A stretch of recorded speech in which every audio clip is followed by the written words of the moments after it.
You can work with a graph from the Gremlin console or using curl, or you could use IBM Compose for JanusGraph's data browser. You can open the data browser from the JanusGraph service launch page in IBM Cloud. If you haven't provisioned the service or loaded some data into your graph instance, or if you're not familiar with Gremlin, watch the other videos in the JanusGraph Learning Center to see how to do that. For this video, you'll see how to load and traverse the Graph of God sample graph. So let's create a new graph database and load the sample data. This area is for writing out your queries in the Gremlin query language.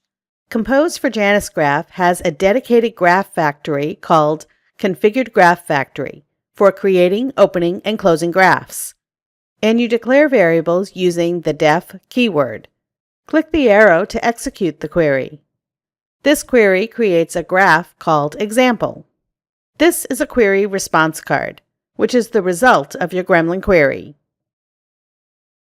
Next, use Graph of the Gods Factory to load the sample data into your graph. Now let's query the data. This query finds vertices that have the label God. You can view your result as a visualization or raw JSON format.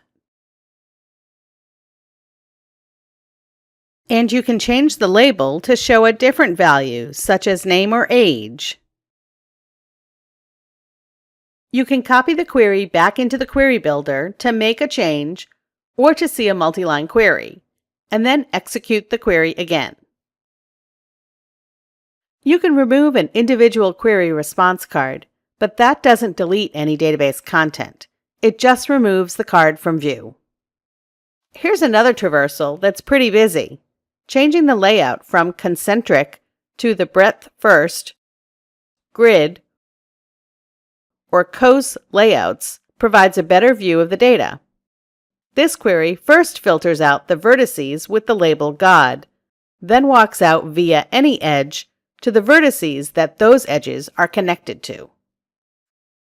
Here's a similar query with the filter eliminated, so you can see all of the vertices. If you add the path function to the query, you'll see the route taken to get to the vertices. Click a vertex or edge to view its properties in JSON format. Or drag vertices around to customize your layout. Use the scroll to zoom in or out in the canvas, or drag the canvas to pan around the visualization. So that's just a quick tour of the data browser. Find more videos in the JanusGraph Learning Center.